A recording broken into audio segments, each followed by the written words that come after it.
มาเด้อทุกคนหน่อยจะพาทุกคนไปเก็บยางพารานำกันต้นยางพาราก็อยู่ไกลเฮือนเลยสวนอยู่หั่นแล้วก็เฮือนเฮาอยู่นี่เฮาจะมาเก็บยางสดเลยทุกคนเหตุผลที่ว่าเฮามาเก็บแบบนี้ก็ย้อนว่าแถวนี้มันมีโจรหลายอันนี้ก็จะเป็นยางที่ว่าเฮากรีดได้มีดนึงแล้ว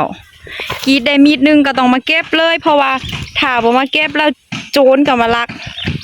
เคยปล่อยไว้แล้วมันก็หายแบบน้ำกดไว้ชั่วโมงนึงก็หายโจรลายแห้งทุกคนก็เลยต้องได้ใส่วิธีนี้เก็บยางสดเลยแล้วบานนั่นเฮากะไปหอดเฮือนละเฮากะจริงใส่น้ำกดตามหลังเฮ็ดเป็นก่อนใหญ่เลยสินะนี่บางต้นก็ได้หลายบางต้นก็ได้หน่อยโอ้ยธรรมชาติบ่ได้ใส่เพราะว่าเฮากรีดแบบธรรมชาติกรีดขาเวลา กรีดลิ้น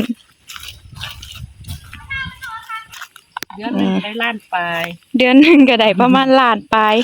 ประมาณ 2,000 บาทนี่แหละยางเฮามีหน่อยเด้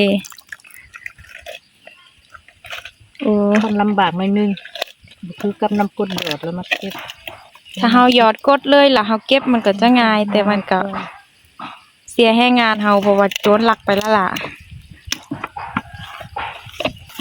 นี่เก็บไปเลยมึงแม่ต้นยางก็งามแท้งามว่ะเป็นตูดเป็นตีดหมดอันนี้แม่นเข้าปัดก่อนหน้านี่ที่ว่าก่อนเฮาจะซื้อสวนนี่ก่อนตอนเฮายังบ่ได้ซื้อเทื่อดิป้าดอันนี้มันก็จะขึ้นอยู่อ่ะเป็นฮอตแกนยางว่าอะไรนี่นะนี่เป็นแกนมันโหดแฮะ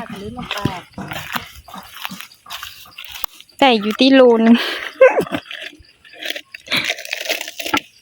ต้นยางพารากับงามแทงงามบานนี่ยกดิถอกไปเลยเก็บมือละเล็กละหน่อย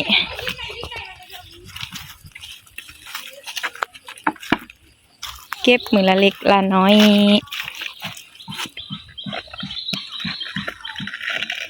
พอได้ค่าไฟแต่ละเดือนค่าไฟค่าบัตรโทรศัพท์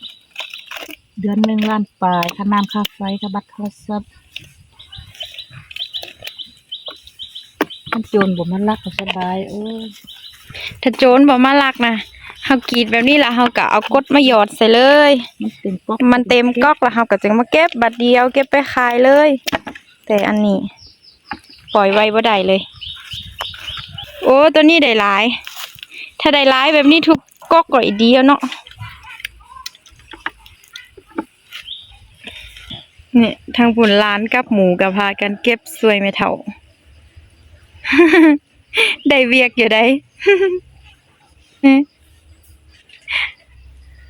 แต่ละมือแต่ละเดย์อยู่บอนอื่นเด้มีวิธีเฮ็ดแนวใดทุกคนเอามาแชร์มาลมกันได้เด้อเดี๋ยวกลับไปฮอดเฮือนบาดอันเฮาจะหยอดน้ำกดละหน่อยจะถ่ายให้เบิ่งอีกเด้อขอโตเก็บยางพาราก่อนเด้อเก็บน้ำยางมาฮอดเฮือนแล้วเฮากระจังไม่หยอดน้ำกดใส่แบบนี้บ่เปลืองน้ำกดจากซ้ำนี้ก็ได้แล้วน้ำกดสดๆนี่บ่ได้ปนน้ำเนาะปนละนี่แล้วปะไว้บูดนึงมันก็จะด่างแล้วเฮากะเอามาแช่ในถุงแบบนี้เพื่อที่ว่าเมียงเกาะน้ำหนักมันบ่รุดเนาะมันบ่แห้งรุดคือกันแค้นหน่อยนึงแต่ก็แค้นกว่าเพราะว่าเฮาปะไว้ดนเด้เพราะว่าเฮาจะปะไว้ดนขายพ่อมันก็บ่แห้งอันนี้ปะไว้ขีดได้มื้อเล็กมื้อน้อยเป็นเฮาหอมไว้หั่นน่ะเฮาหอมไว้เทอละเล็กเทอละน้อยก็เลยต้องมื้อใดก็ได้เอามาไว้แบบนี้ทุกคนอาจจะคิดว่ามันมีกลิ่นบ่ก็มีอยู่แต่มันก็บ่ได้เหม็นขนาดนั้นเนาะแม่เนาะ3มื้อก็ได้20ก้อนได้มื้อละก้อน10ก้อนนี่แหละทุกคน วิธีการกู่ยางพาราของน้อย อาจจะนั่นน้อยนึงแต่กะเฮาก็อาศัยว่าหาวิธีเอาเพื่อให้รอดจากว่าโจรลักหั้นนะคลิปนี้ก็มีสำนี้แหละเด้อทุกคนขอบใจที่เข้ามารับชม